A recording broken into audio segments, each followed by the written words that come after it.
Welcome to our final Q&R or Q&A video Definitely Q&R. for our module through his people.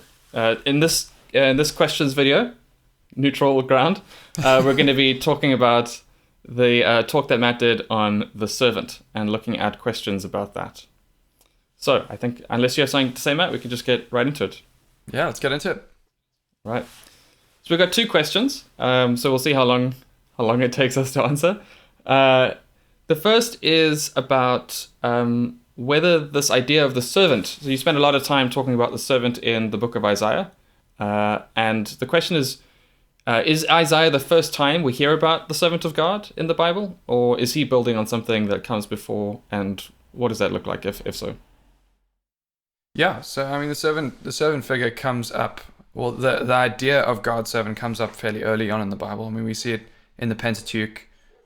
We see it in the first 5 books of the Bible. We see it seems to be a common way of God, the people that God is working through, or at least people that are in some sort of relationship with God, seem to be referred to. Genesis 18, Abraham talks about himself as God's servant. Moses is often spoken about as God's servant. At the end of Deuteronomy, he's spoken about as God's servant, and that's carried through over into the beginning of Joshua, where it's just every time Moses gets mentioned, it's my servant Moses. And then the book of Joshua actually rounds off quite nicely with Joshua taking that over, where it's now my servant Joshua, which is kind of cool. It isn't only limited. It isn't only limited to God's people. So Nebuchadnezzar, in a strange twist in Jeremiah, gets called God's servant. And I think all that's saying is that Nebuchadnezzar is the one that God has chosen to work through. That the way that Nebuchadnezzar invading Judah is portrayed is very much as God's plan and very much intended by God. It's not some accident. It's not that God lost the reins. And by talking about Nebuchadnezzar as his servant, it definitely reinforces that idea.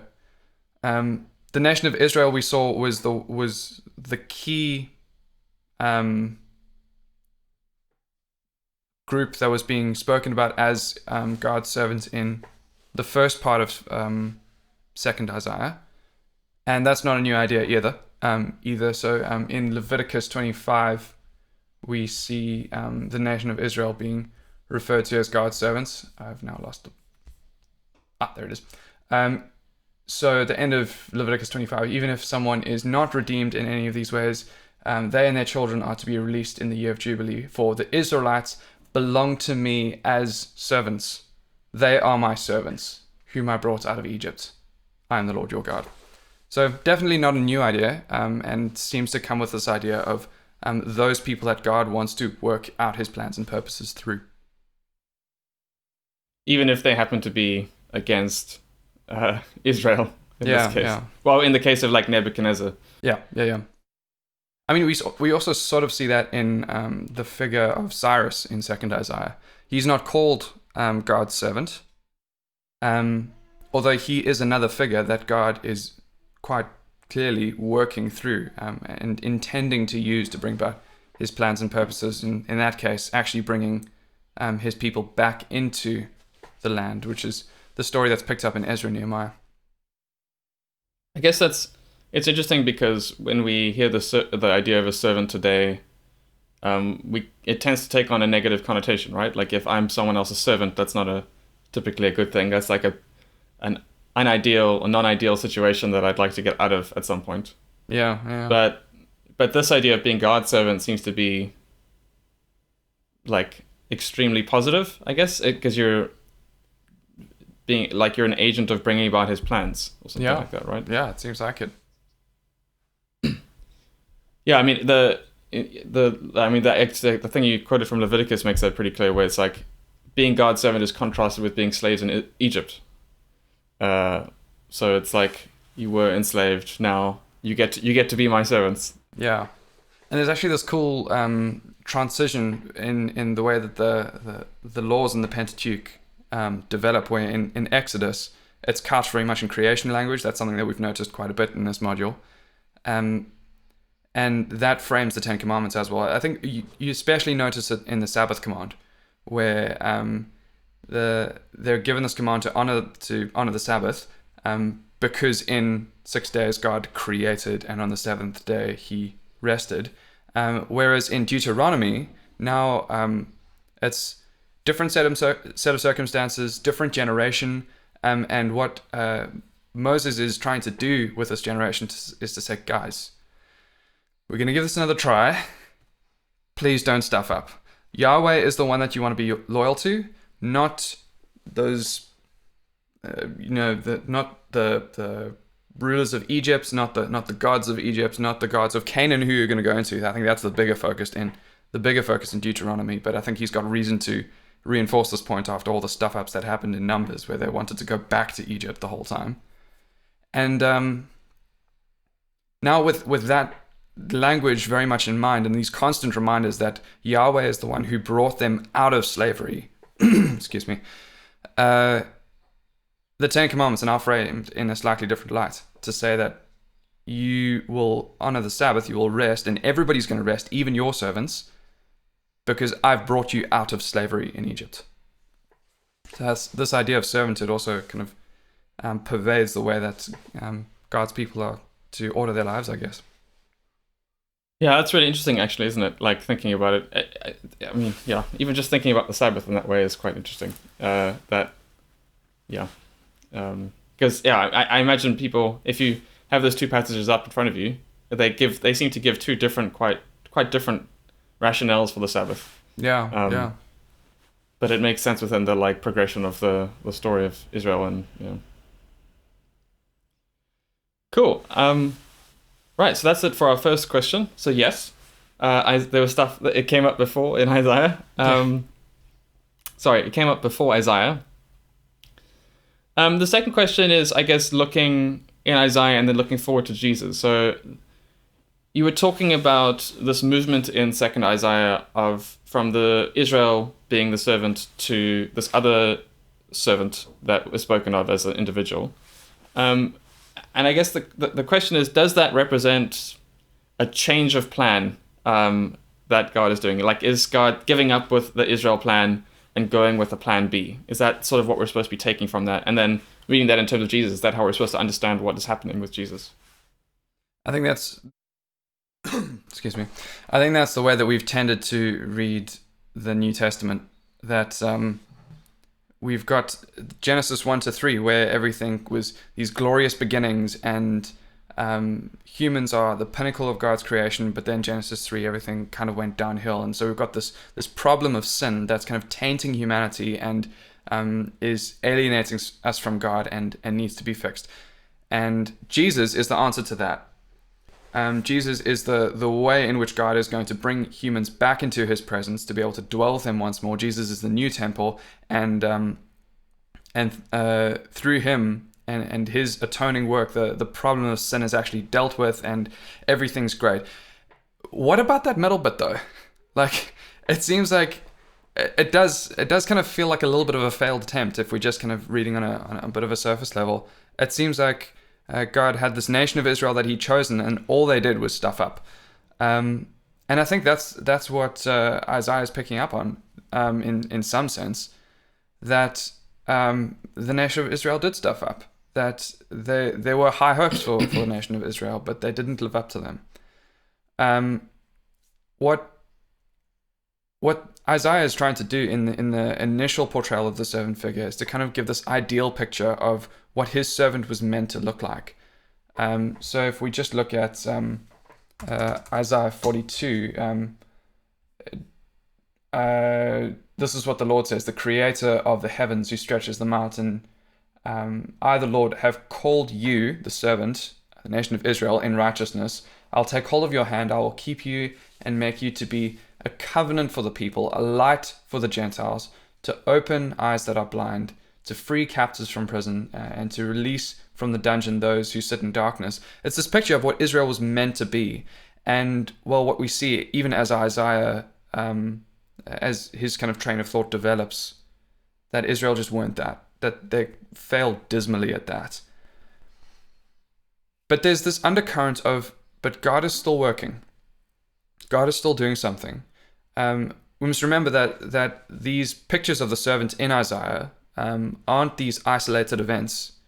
That we need to read them within this part of Isaiah more broadly, which is all about God restoring his people. It's all about God bringing his people back into the land and reestablishing his kingdom, and they will once more be the people that they were meant to be, and God dwell with them like he always intended to. And the nations are meant to kind of flood in and to it's a glorious picture that's actually also given at the beginning of Isaiah, in Isaiah 1, Isaiah 2, somewhere around there, where all the nations come up to the mountain of Yahweh and worship him. And well, how's God going to do that with a servant that isn't faithful? And I think that's the answer that's given in the second part of second Isaiah, where we're introduced to a different servant figure, where it's not explicitly stated. It's also the servant of Yahweh. It's doing a whole of the things that the servant in the first part was meant to be doing, this ideal picture of what they were meant to be like. But we just get a sense that something's different. And I think we're right to think of that servant figure as an individual who's actually going to do the job right.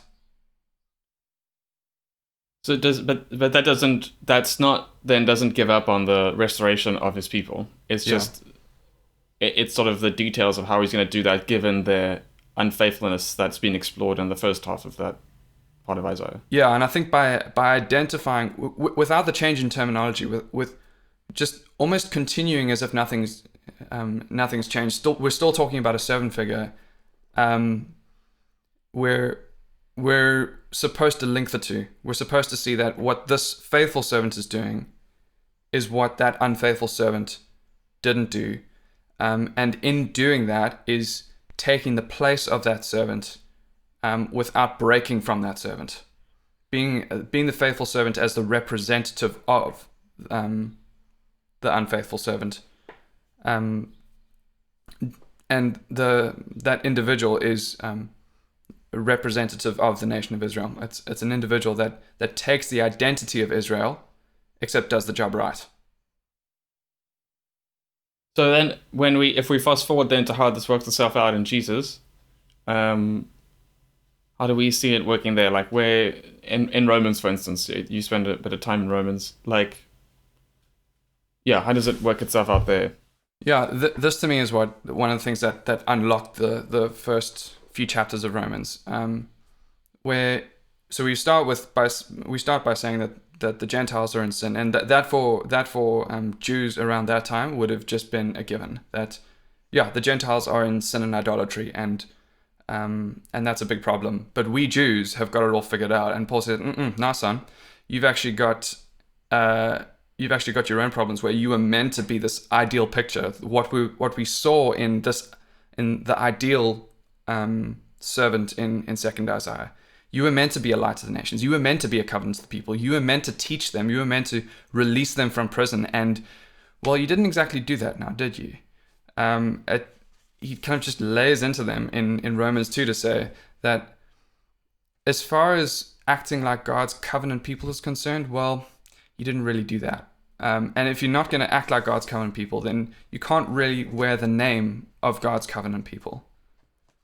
But that now creates a problem, that if God is still working through his plans, working out his plans and purposes through his people, if he is still working to restore the nation of Israel, like he said he would in 2nd Isaiah, if he is actually still going to remain faithful to the promises he made to Abraham back in Genesis 12, and then the way that story develops, how's he going to do that through a servant that is not faithful? And if he can't do that through a servant that is not faithful, does that not show that he can't keep his promises? I think that's the tension that's created here and is picked up by Paul in Romans 3. So what does he say? Nope, not there. Romans 3, what advantage then is it being a Jew? What if some were unfaithful? Will their unfaithfulness nullify God's faithfulness? No, not at all. Let God be true and every human being a liar. God is still going to remain faithful. But we've yet to see how. It follows the same movement in 2nd Isaiah, though, that God is going to remain faithful to his covenant by working through a faithful Israel. This time not the nation of Israel, because they showed that they wouldn't do it, but an individual that represents Israel. When we've got that movement in the back of our thinking, then it makes a whole lot of sense when we get to that last third of Romans 3, and we see that God is revealing his righteousness. God is restoring his kingdom and establishing his name through the faithfulness of Jesus, through a servant that actually did what was meant to be done all along. And it kind of also forms the backbone of a major point in Romans, that in somewhere in 2nd Isaiah, I forget exactly where it is now, but he actually says to this faithful servant, it's too small a thing for you to just be to just restore my people. It's too small a thing for you only to be a faithful Israel and to bring Abraham's descendants back to me. I'm also going to make you a light to the Gentiles. I'm also going to engraft the nations. And that takes us back to Genesis 12. That's what Abraham was promised in the beginning. That all peoples, all families, all clans, all nations would be blessed through him and through his seed. And that's awesome, because that's exactly what we see. I mean, that's kind of at the heart of the Romans argument, isn't it? That both Jew and Gentile now are together part of God's people because of Jesus. Yeah, that's brilliant. He said he was going to do it, and then he did it. Yeah, he did. And it was through his servant. Yeah, that's really awesome. I think I definitely think reading Romans in light of this idea of the servant and its development in Isaiah kind of enriches it and shows how it is not disconnected from the story of Israel. It's not like, as we just said, it's like it's not a plan B. That you're just going with Jesus. It's like, no, I'm doing the thing that I've been doing and have been explaining since Isaiah, at least. Yeah. So actually, Romans 3 is answering two questions, not one. I think we've been very sharp in picking up the one question, that God has come to deal with sin in Jesus. He is sacrifice of atonement. He deals with sin so that we can actually be in covenant relationship with God once more. But the second question that Paul's answering is, how is God going to do that through Israel? And it has to be through faithful Israel. It has to be through the faithful servant. I think that makes a lot of sense of that question, that maybe is a bit weird when we first read Romans 3, where it's that one that you just picked up, where it's, if they were unfaithful, does that nullify God's faithfulness? It seems like a strange question to ask. I never understood where he was going with that. Yeah. But when you frame it like you just did, where it's like, not only is he going to fix sin, but he's going to do it through Israel, then that question makes a lot of sense, right? It's like, well, how is that going to work if Israel aren't on his side? Yeah. Cool. Well, that's all we have for this questions video. And that's all we have for this module. So this is the last video in our module called Through His People. If you haven't seen the other lessons and question videos, then we'll be putting it together a playlist on our YouTube channel. You can also go to our website and access all our module content there, both this module and previous modules. Keep an eye on our website and our social media for our next module that'll be coming out early next year. We'll be following the pattern we set out in the first season, where after a biblical theology module, there we go, got it. We'll be moving over to systematics. So we're going to do that. We're going to move from biblical theology here to a module on systematic theology. And it'll be on the same idea, so the same subject of humanity, but this time looking at it through the lens of systematic theology.